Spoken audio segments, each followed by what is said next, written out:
نام مشتاق احمد حوصوی۔ ہمارے ہمسائے فاروقی صاحب ان لوگوں میں سے نہیں تھے جو دسترخوان کی بجائے سر آنکھوں پر بٹھاتے ہیں۔ انہیں کھانے سے زیادہ کھلانے میں مزہ آتا ہے۔ ہر لقمے کے ساتھ دہلوی دسترخوان کی نزاکتیں بھی ذہن نشین کراتے جاتے۔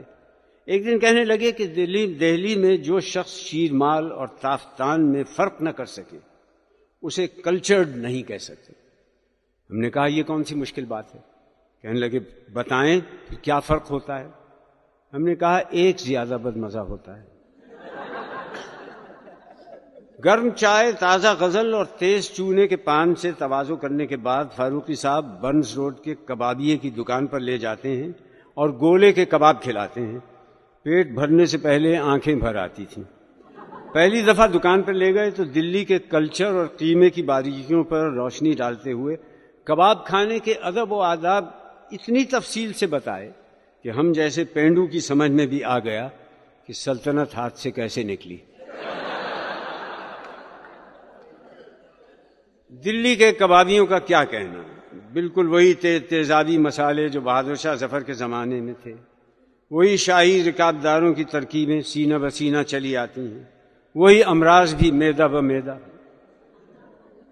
کچری اور پپیتے کی ایسی لگاوٹ لگاتے ہیں کہ بقول شخص سے اگر مست بیل پر یہ مسالہ لگانے تو وہیں کھڑا کھڑا گل کے قیمے کا ڈھیر بن جائے۔ یوں تو دنیا میں غیبت سے زیادہ زود ہضم کوئی چیز نہیں ہے، لیکن یہ کباب بھی حلق سے اترتے ہی خارج ہو جاتے ہیں۔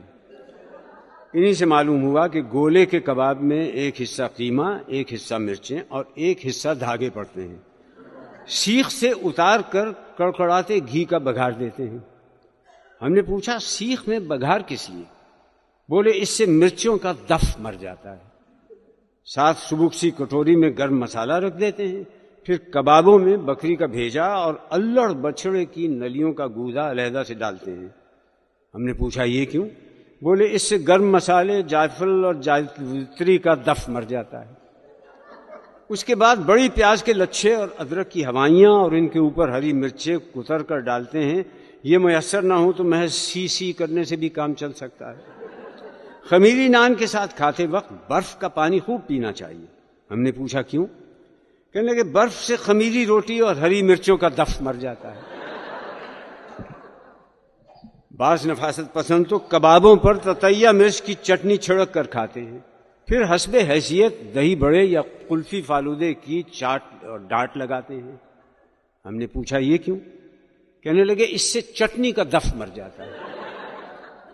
ہم نے کہا اگر یہ سارے چونچلے فقط کسی نہ کسی دف کا دف مارنے کے لیے ہیں تو چٹوروں کی سمجھ میں اتنی سی بات کیوں نہیں آتی کہ یکے بعد دیگرے دف مارنے کے بجائے شروع ہی میں کم مرچیں ڈالیں؟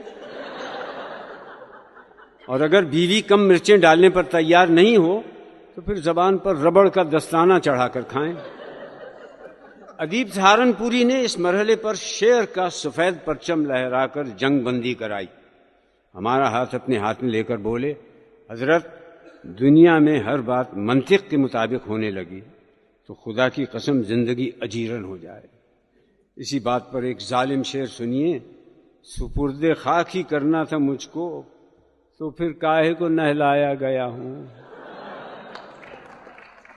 بات ازاں اسی نقطۂ راز کو پروفیسر قاضی عبدالقدوس ایم.اے. نے اپنے بقراتی انداز میں یوں ذہن نشین کرایا کہ جوانی دیوانی کا دف بیوی سے مارا جاتا ہے، بیوی کا دف کثرت اولاد سے مارا جاتا ہے، اور اولاد کا سائنسی تعلیم سے، سائنسی تعلیم کا دف اپنے یہاں تصوف سے مارا جاتا ہے۔ ارے صاحب دف کا مرنا کھیل نہیں ہے، مرتے مرتے مرتا ہے۔ دف کا مطلب ہے کسی چیز کی شدت یا تیزی کو کم کرنا۔